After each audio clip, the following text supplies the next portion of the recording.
Japan's seismic intensity scale ends at 7. There is no level 8. Yesterday afternoon, 2 towns in Kumamoto Prefecture recorded a 7 when a magnitude 7.1 earthquake ruptured just 10 kilometers beneath central Kyushu. People died. A shopping mall floor collapsed. A bullet train derailed. And then Japan's prime minister told those same towns to prepare for another one the same size. By the end of this report, you will understand exactly why she said that, and why no seismologist alive can tell her she is wrong. Japan spent last night doing something no amount of engineering or preparedness can shorten, and it is still doing it this morning. It is waiting. At 27 minutes past 4 in the afternoon, local time yesterday, a shallow earthquake ruptured the crust beneath central Kyushu, the southernmost of Japan's 4 main islands. The Japan Meteorological Agency put the preliminary magnitude at 7.1 at a depth of 10 kilometers, about 6 miles. The epicenter sat in Kumamoto Prefecture, and the United States Geological Survey placed its own solution roughly 5 kilometers east of the city of Uto. People died. A shopping mall floor came down with shoppers inside it. A high-speed train derailed with passengers aboard. And within hours, the Prime Minister of Japan went on camera and told the people in the hardest-hit areas of Kumamoto to prepare for another earthquake of similar scale. That instruction is the story. Not the collapsed bridge, not the fires, not the 50,000 households that lost power. Those are consequences of an event that is already finished, and the news cycle will count them accurately over the coming days. What scientists are still alarmed about this morning is something that has not happened yet, and might never happen, and cannot be ruled out. Because there is a specific and documented reason the Prime Minister said what she said. This rupture occurred on or immediately beside the Futagawa-Hinagu fault system, the exact structure that produced the 2016 Kumamoto earthquakes. And in April of 2016, that system did something that changed how Japan talks to its own citizens after a large earthquake. It produced a magnitude 6.5 that everyone treated as the main event. 28 hours later, it produced a magnitude 7.3. The first earthquake was reclassified afterward. It had never been the main shock at all. It had been the warning. Start with the number that actually did the damage, because it is not the one in the headlines. The magnitude matters, but the depth is what turned this into a catastrophe. 10 kilometers is shallow. To put that in a form you can picture, the rupture began closer to the surface than a cruising commercial airliner flies above it. When a fault breaks, that near the ground, the seismic energy arrives at homes, roads, retaining walls, and rail lines almost immediately, with essentially no distance in which to spread out and weaken. There is barely any rock column between the fault and the people standing on top of it. Compare that with what happened offshore Chiapas, Mexico, the same morning. A magnitude 5.9 ruptured on the Middle America Trench at roughly 32 kilometers depth. That earthquake released a fraction of the energy of the Kyushu event, and it also sat 3 times deeper. It drew a green alert. Nobody was hurt. Kumamoto drew a red alert on the United States Geological Survey's impact scale, the highest impact classification the agency issues, reserved for events with the potential for severe casualties and severe economic loss. There is also a second number circulating, and it is worth clearing up before it confuses you. The Japan Meteorological Agency is reporting magnitude 7.1. The United States Geological Survey and the European Mediterranean Seismological Center are both reporting 6.8. That is not a contradiction, and it is not an error. The two agencies compute magnitude on different formulations, and preliminary solutions for shallow crustal events get revised routinely as more stations report. The same divergence appeared in 2016, when Japan's magnitude 7.3 main shock was catalogued abroad at moment magnitude 7.0. The gap does matter for one reason. Magnitude is logarithmic, so 7.1 versus 6.8 works out to a factor of roughly 2.8 in energy released. Which number you see depends entirely on which agency you happen to read. The number driving Japan's own emergency response is 7.1. Magnitude and intensity are 2 different measurements, and almost every piece of coverage you will see today conflates them. Getting the distinction right is the difference between understanding this earthquake and just repeating a number. Magnitude describes the total energy the fault released. It is one number for the entire earthquake, and it does not change depending on where you are standing. Intensity describes how violently the ground actually moved at a specific location.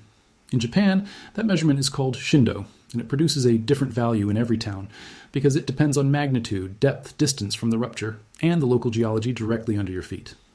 The Japanese intensity scale runs 0, 1, 2, 3, 4, 5 lower, 5 upper, 6 lower, 6 upper, and 7. Then it stops. There is no level 8. The scale simply ends because the descriptions ran out of room. Yesterday's earthquake registered shindo 7 in 2 municipalities in Kumamoto Prefecture, Uki City and Hikawa Town. That is the maximum reading Japan's instruments are built to express. Here is what the official descriptive standard for shindo 7 says, and it is worth hearing precisely, because the language is not decorative. At shindo 7, furniture is not described as sliding. It is described as being thrown. Moving without crawling is not possible. Unreinforced structures fail outright. Reinforced structures, the ones built to modern Japanese code in the country with arguably the strictest seismic building standards on the planet, can suffer severe damage or visibly lean. So a magnitude that would be significant but survivable in most of the world delivered the top of Japan's intensity scale. That is entirely a depth and location story. Take the same rupture, put it 40 kilometers down or 100 kilometers offshore, and the shaking at the surface would have been a fraction as violent. The reports came in fast, and they escalated through the evening. As of last night local time, the picture was still moving, so treat every count below as a snapshot rather than a final figure. The most serious single incident was at an Aeon shopping mall in Kashima, where the second floor appeared to have collapsed. Witnesses described an explosion and white smoke rising from the building before the collapse was confirmed. A large number of people were reported trapped inside. Emergency crews were working the site. A single hospital reported more than 50 injuries. Multiple people were hurt at a care home in Hikawa Town, the same municipality that recorded shindo 7, which tells you something about how the maximum intensity zone and the most vulnerable buildings overlapped. Across Uki, emergency calls came from people pinned under collapsed furniture and fallen structural material. Several passengers aboard a high-speed train were injured when the shaking derailed it. JR Kyushu then suspended service across every line it operates, Shinkansen and local alike. Kumamoto Airport closed its runway. The Uki Regional Fire Headquarters reported its emergency lines overwhelmed and multiple structure fires burning at once, and Kumamoto City reported fires with people trapped at more than one location. Roughly 50,000 households lost electricity, and Kyushu Electric issued warnings not to approach downed lines. The Prime Minister's office confirmed collapsed buildings and a collapsed large bridge. 2 numbers came back good, and they are the ones that matter most for the long term. The Sendai and Genkai nuclear plants both sit in the region, and first-pass checks at both reported no abnormalities. The region also hosts the Kyushu hub of the world's largest contract chip manufacturer, along with Sony facilities, and both were still assessing damage overnight. A tsunami advisory went out roughly 2 minutes after the rupture, covering the Ariake Sea and the Yatsushiro Sea, the shallow semi-enclosed waters on the western side of Kyushu, with forecast wave heights up to 1 meter, about 3.3 feet. It was lifted within roughly 2 hours, and no destructive tsunami was detected. Then the machinery of the Japanese state moved. The defense minister ordered coordinated ground, maritime, and air self-defense force operations. The National Police Agency opened a disaster headquarters. Kumamoto City convened its own emergency task force. All of that inside a few hours, which is what world-class preparedness looks like when it works. And in the middle of that response, the Prime Minister told people to expect another one. Here is the part that frustrates people, and it is worth being blunt about because it is not a failure of Japanese seismology, which is among the best instrumented and best funded on Earth. It is a hard limit of the science itself. There is no physical property that distinguishes a foreshock from a main shock at the moment it happens. None. Not one signature in the waveform, not one measurement at the source, nothing. A foreshock is defined retrospectively. An earthquake becomes a foreshock only when something larger follows it. Until that happens, or until enough time passes without it happening, every earthquake in the world is provisionally a main shock, including this one. This is not a technology gap that better sensors will close. It is structural, and it comes down to how ruptures actually work. The rupture that ends up as a magnitude 7.3 begins in precisely the same way as the rupture that stops at 6.5. A patch of fault fails, and the failure either propagates into neighboring rock or it doesn't. The difference emerges during the rupture, not before it. There is no advanced signature to detect, because at the moment of initiation, there is nothing yet to distinguish, which means every seismologist watching Kyushu this morning is in the same position as everyone else.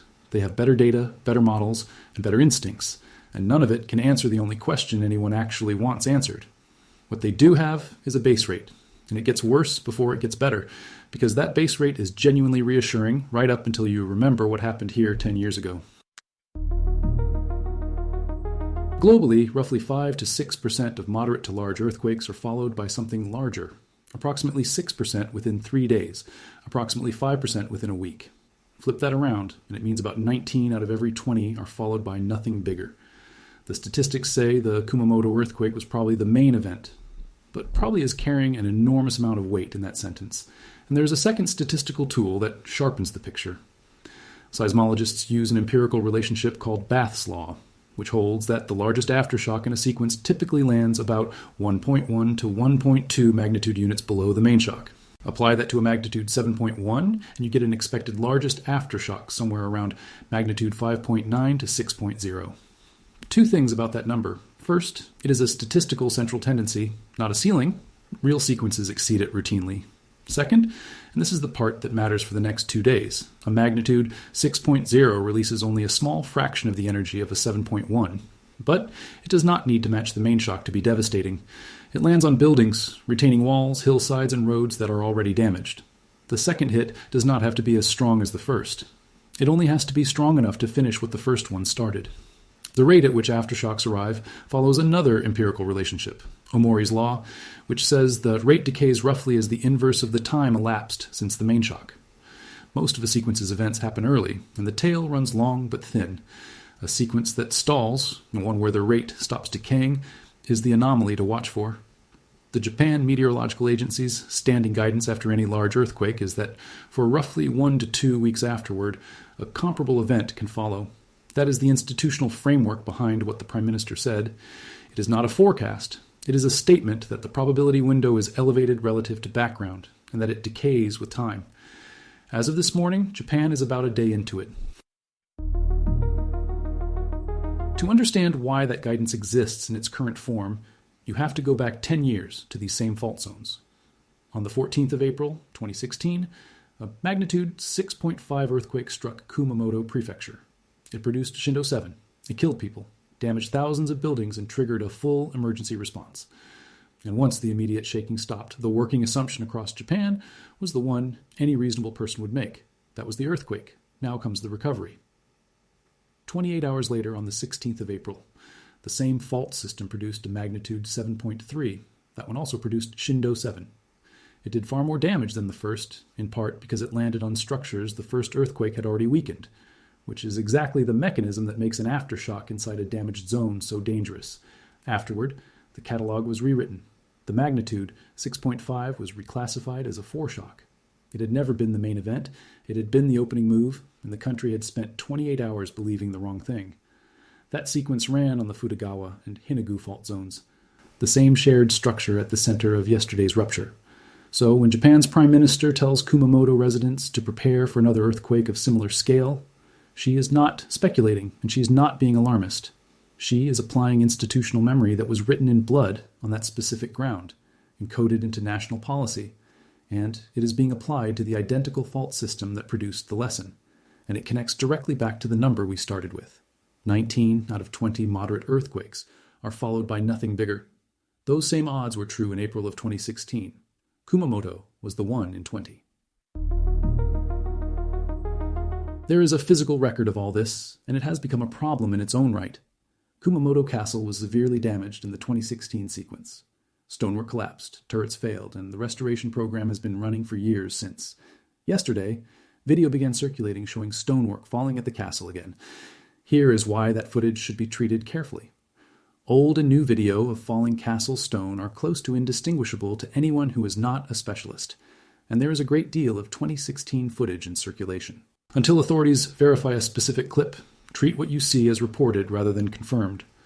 Recirculated footage from the previous sequence is the single most likely source of misinformation on this story, and the reason it works so well is the same reason the story is frightening in the first place. This fault system has done this before, in the same place, to the same buildings, within living memory. There is another layer to yesterday, and it is driving a lot of what is being said online right now. Kumamoto was not the only earthquake that mattered. In the 4 hours and 11 minutes before Kyushu ruptured, 5 other significant earthquakes struck across 5 separate tectonic systems. 6 events of magnitude, 5.4 or greater in one morning. 5 of the 6 were at 10 kilometers depth or shallower. It started at 16 minutes past 3, Coordinated Universal Time, in southern Qinghai, China, Qinghai County, in the Hainan Tibetan Autonomous Prefecture. Chinese networks recorded magnitude 5.7. European monitoring cataloged it at 5.8 with a depth of only 4.8 kilometers, one of the shallowest significant events of the day. 18 minutes later, a second earthquake struck the same area at magnitude 5.8, depth 10 kilometers. Two events of effectively identical size, in the same place, 18 minutes apart. That is a doublet, not a conventional main shock and aftershock pair. The terrain there is sparsely populated high-altitude country, roughly 244 kilometers from Shining, where the shaking was noticeable but caused no reported damage. At 42 minutes past 4 came a magnitude 5.8 in the Komodorsky Ostrova region of Russia, about 160 kilometers east of Ust-Kamchatsk-Stary, on the western end of the Aleutian-Komodorsky system, where the Pacific Plate meets the North American Plate. Green alert, no reported impacts. At 35 minutes past 5, the magnitude 5.9 offshore Chiapas, Mexico, on the Middle America Trench. Green alert. And 1 minute after that, at 36 minutes past 5, a magnitude 5.4 in Iceland. The catalog entry describes it as 109 kilometers south of Akureyri, which conceals what the location actually is. That earthquake occurred beneath the Vatnajökull ice cap, roughly 11 kilometers from the Bardarbunga central volcano, and monitoring services classify it as potentially volcanic in origin. Bardarbunga has been at aviation color code yellow since the 14th of June, a status raised after a caldera swarm produced roughly 400 detected earthquakes in under 13 hours. Yesterday's magnitude, 5.4, is the largest single event recorded there during that elevated alert period, inside a swarm of about 18 events over 5 hours. Monitors say it is not, by itself, an indicator of an imminent eruption. Then, at 27 minutes past 7, Kumamoto, the largest of the 6, and the only one that hit a city.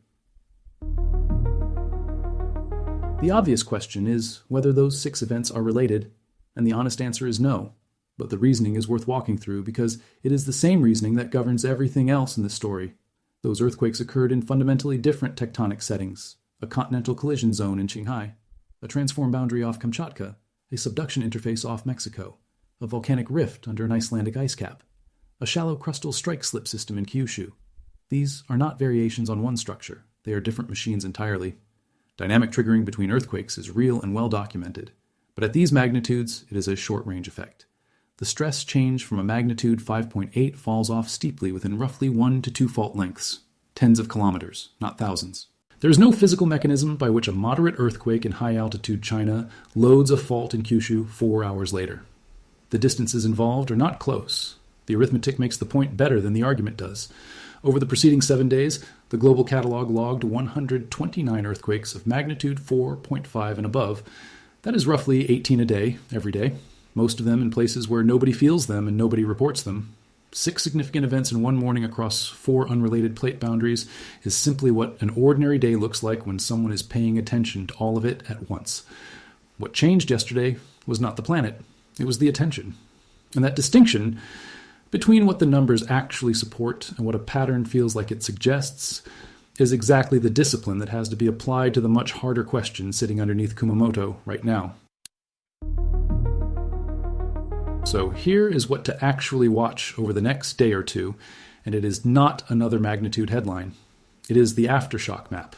The spatial distribution of aftershocks is the diagnostic that will resolve this, and it is already starting to fill in. If aftershocks stay tightly clustered around Uki, near the original rupture, the sequence is behaving the way an ordinary decaying sequence behaves, and the pressure comes off. That is the good outcome, and it is the most likely one. If instead the aftershocks begin forming a line, extending northeast or southwest along the fault system, seismologists will start asking whether stress is being loaded onto the next segment, and there is already a reason to look in that direction.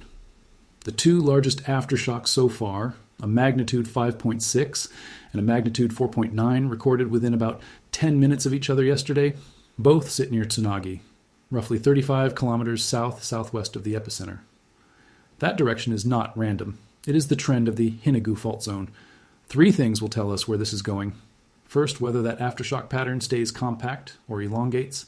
Second, whether the sequence produces anything above the Bath's law expectation of about magnitude 5.9 to 6.0, and whether it does so inside the 28-hour mark that 2016 established. There is nothing physically special about 28 hours, but it is the number every emergency planner in Japan has in mind right now, and passing it without a larger event will visibly change the tone of the official messaging. Third, whether the first pass all clear at the Sendai and Genkai nuclear plants holds through a complete inspection cycle. First pass checks are not the same as finished structural inspections, and in 2016, operational assessments were revised as aftershocks continued. The window the Japan Meteorological Agency defines runs 1 to 2 weeks. Japan is about a day into it. Until the aftershock map is populated and analyzed, nobody can tell the people of Kumamoto that the worst is behind them. And the fact that the country's own prime minister will not say it is the most accurate summary of the situation available. We will be tracking the sequence as the data comes in.